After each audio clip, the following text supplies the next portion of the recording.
Tapi masalahnya mindset kita kita anggap Islamic loan dengan konvensional ni sama. Betul tak? Betul tak? Kalau betul,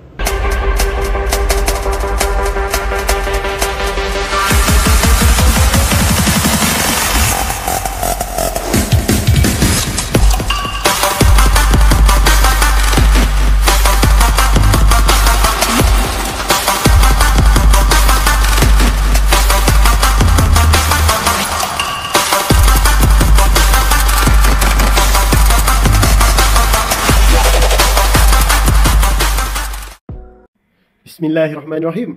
Assalamualaikum warahmatullahi wabarakatuh. Saya Is, selamat datang ke channel Easy Studio.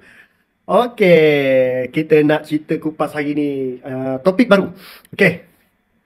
Topik pada hari ni kita nak kupas adalah berkenaan dengan auto finance. Auto finance ni bermaksud pembiayaan kenderaan. Pembiayaan kenderaan ni sebenarnya salah satu orang kata part penting juga dalam kita punya orang kata pertimbangan dalam semasa nak beli kereta. Maksudnya, dengan kata lain, auto finance ni, kita sebenarnya kita kena ketahui apakah orang kata option-option yang ada dalam finance ni sebelum kita buat pembelian. Sebab apa saya cakap macam ni? Sebabnya, saya boleh katakan dalam pengalaman saya jual kereta selama 15 tahun, kalau ada 100 customer, hanya kurang daripada 10 orang bertanyakan berkenaan dengan option berkenaan finance. Kalau ada pun paling tinggi dia orang tanya sama ada Islamic atau konvensional. Itu je. Diorang takkan bertanya berkenaan dengan option lain selain daripada Islamic atau konvensional seperti sama ada fixed rate atau variable rate. So hari ni Is cuba kupas isu ni supaya bagi korang orang kata satu info yang korang boleh pertimbangkan masa korang nak buat pembelian kereta, supaya nanti korang tak terasa alamak terambil macam ni. Oh, rupanya ada option. Oh, rupanya ada kaedah macam ni. Ada yang fixed rate, ada variable rate. So kita tak nak macam tu. Saya cuba bantu korang, bagi knowledge, bagi information supaya korang sebelum korang buat pertimbangan tu, at least korang tahu apa yang sesuai untuk korang. Itu yang matlamat pertama Is buat kupas berkenaan dengan auto finance ni. So ini pun apa yang Is kupas ni sebenarnya atas orang kata pengalaman dan atas pertanyaan Is sendiri dengan officer bank. Sebabnya lain bank lain dia punya term, lain bank lain dia punya ni. Ini orang kata secara gambaran yang kita boleh kata yang Is dapat hampir persamaan antara bank. Yang ni lah kita dapat buat kesimpulan. Pertama, sama ada dari segi Islamic loan atau konvensional. Kedua, sama ada dari segi fixed rate atau variable rate. Ini option-option yang ada. Sebenarnya mungkin ada lagi option-option lain, tapi sepengetahuan Is, inilah yang Is nak cuba terangkan dekat korang. Nak share lah sebenarnya, nak sharekan dengan korang supaya nanti korang boleh buat pertimbangan. At least korang boleh tanyalah dengan SA korang. Ataupun kalau korang nak orang kata berurusan dengan Is, ni agak benda yang pertama kita boleh berkongsi perbahasan ataupun kita boleh kongsi idea apa yang kita boleh bantu customer. Okay, so daripada feature orang kata gambaran ni pun kita boleh nampak gambaran apa yang kita nak bincangkan. Pertama, sama ada Islamic atau konvensional, fixed rate atau variable rate. Okay, sebelum Is masuk video orang kata penerangan berkenaan dengan auto finance ni, Is nak bagi tahu sikit, minta tolong korang yang mana baru jumpa video Is, baru kenal dengan Is, baru pertama kali tengok channel Is, tolong subscribe channel Is. InsyaAllah dengan orang kata komen-komen positif dari korang, dengan orang kata subscriber yang akan bertambah, membuatkan Is lagi semangat nak share dengan korang, cari lagi info-info lain yang boleh bantu korang kan. Tolong subscribe. Kalau nampak laju kata subscriber tu, lagi semangat lah kita nak bagi cari info yang baru, yang latest, orang kata yang apa yang kita jarang fikirkan masa nak buat pembelian kereta. Seronok tak? Okay, itu satu. Kedua, Is nak bagi tahu juga, kalau korang boleh tengok video Is sampai habis, okay, dia ada 2 part. Dekat dalam salah satu video Is ni, di pertengahan video Is ni akan ada satu, bukan iklan sebenarnya, Is nak bagi something kat korang. Apa benda tu? Korang kena tengok sampai habis, nanti akan Is selitkan dalam video tu. Orang kata macam iklan tu, bukan iklan sebenarnya, kita nak bagi pada customer kita. Orang kata bukan customer, pada kita punya audience. Okay, ngam, dapat apa yang Is nak cakap? Jom kita mulakan perbincangan kita hari ni berkenaan dengan auto finance. Okay, jom, let's go. Okay, first kali macam Is tunjukkan dekat dalam gambar tadi, apakah option yang orang kata kita kena buat perbandingan? Yang pertama adalah sama ada Islamic loan atau conventional loan.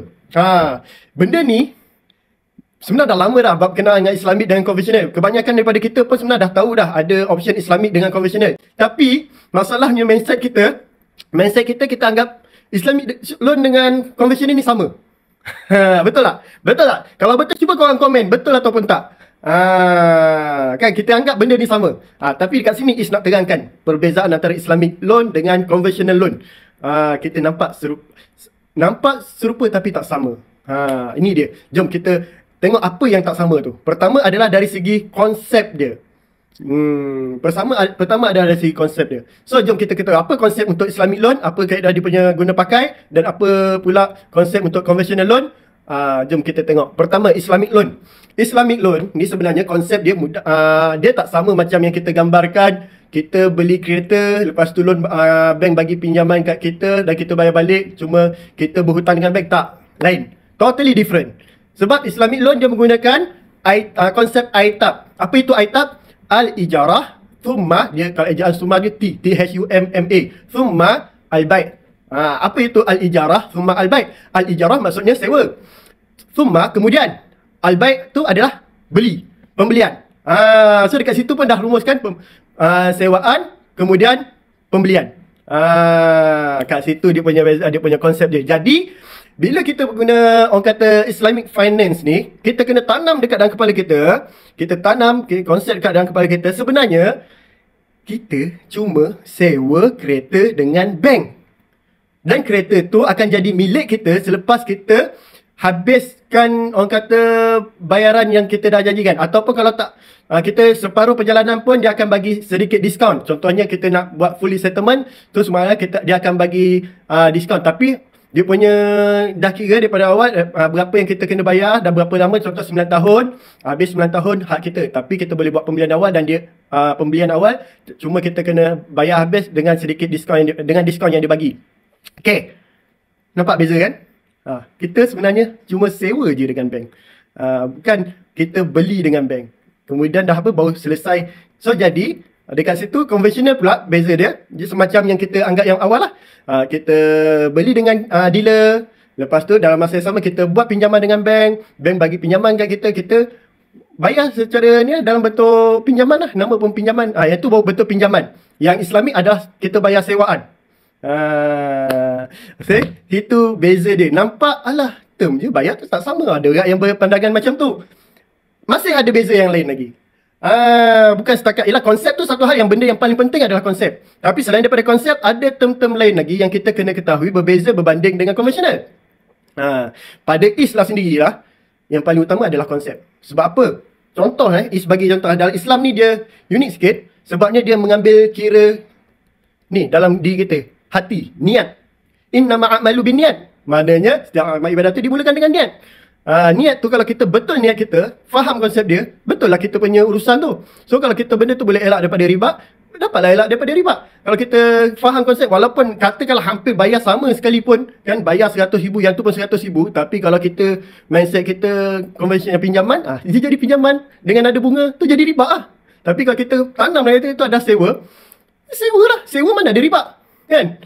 Mana ada orang bayar sewa rumah bagi tinggi ke naik, lepas tu naik tu dikira riba. Tak, sewa-sewa lah. Berdasarkan market value apa semua. Kat sini, dia punya, kata bukan trik, tapi itulah dia punya perbezaan ketara. Di samping yang benda lain ni, ada juga perbezaan lain. Dia termaktubkan dalam, orang kata, agreement hire purchase tu. Okay, apa lagi perbezaan lain? Okay, jom kita tengok perbezaan dia. Pertama, kelebihan Islamic loan. Kita tengok apa kelebihan dia, Islamic loan. Pertama, selamat dari dosa riba. Pertama dan yang paling utama adalah selamat dari dosa riba. Ini penting. Sangat-sangat penting. Is sendiri pernah dalam masa 15 tahun yang jual kereta sebenarnya tolak 1 tahun. 1 tahun Is tak jual kereta, berhenti. Sebab ini masa ni awal-awal kahwin lah. Awal-awal Is kahwin, dia kata time tu memang kata kita try baru mengaji lah. Kita mengaji balik. Saya Is adalah basic sikit, tapi lepas tu kita kesedaran makin naik. Lepas tu kita mengaji balik. Betul ke jual kereta ni macam mana? Ada sikit time tu was-was. So jadi Is cari orang kata time tu cari lah kan dia punya orang kata bukan solusi, cuma cari, kita tengok balik. Is sendiri pernah bertanya pada salah seorang, bukan Is yang tanya, pernah dengar secara direct ulama, boleh kata ulama besar dekat Malaysia, dia terangkan pasal ni, yang tu yang melekakan Is dan Is masuk jual balik dalam kereta. Dia dah bagi tahu apa term yang digunakan, dan dia salah seorang daripada panel syariah, pernah ada dalam panel syariah untuk bank. Dia terangkan apa tu Islami apa semua kan. So jadi dapat kefahaman dekat situ, jadi jual kereta balik macam biasa. So dah hilanglah ragu-ragu berkenaan dengan riba. Kalau masih ada orang cakap dia terkait dengan riba, dia just tukar agreement, orang kata just a piece of paper, itu terpulang pada dia lah. Takkan kita nak dengar cakap netizen yang kita tak tahu keahlian dia, kita tak tahu orang kata dia punya tahap, orang kata education, orang kata pengajian dia apa semua kan. Yang ni kita dah sahih rujuk, dan kita pun pernah tanya, baca orang kata dengan Dr. Zahzan, yang tak salah saya macam tu, pernah dengar dia pun terangkan apa semua. So kita ambil lah, itu pegangan kita, itu iktikad kita. Jadi kita dah tolak, tapi kena faham betul-betul konsep dia. So pada saya, customer-customer saya harap buat pembelian dengan kita faham apa yang kita nak beli, kita faham apa yang perlu kita buat kan. Jangan ikut-ikut, jangan dengar-dengar hearsay apa semua, jangan. Kita kena faham betul-betul. Ni cuba bagi terangan. Kalau kau nak tahu detail lagi, pergilah tanya, tak kisah, tanyalah siapa yang lebih arif, tapi kena tanya pada yang arif. Fas'alu ala zikri in kuntum la ta'lamun, tanyalah pada yang ahlinya jika kamu tidak mengetahui.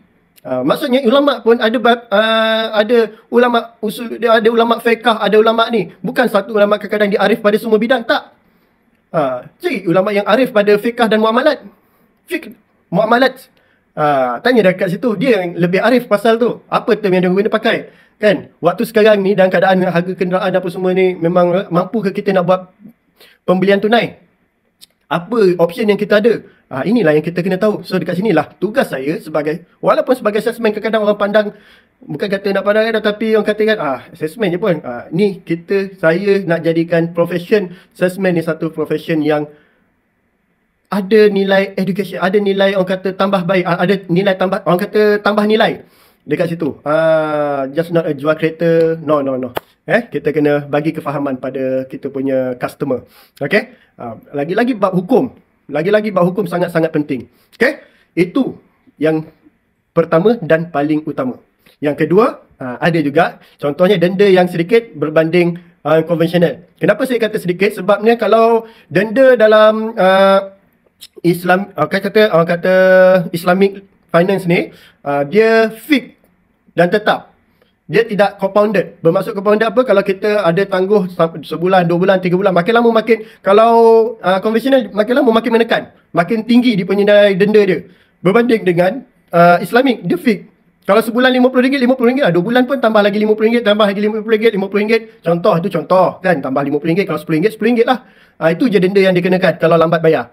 So jadi dia tidak menganiaya. Kat situ dia kan. Okay, tu. Dan yang ketiga, dia emosi lebih tenang. Kenapa saya kata emosi lebih tenang? Okay.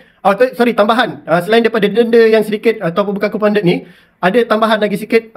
Dari segi settlement pun ada beza sikit lah berbanding konvensional. Tapi tu tak banyak beza.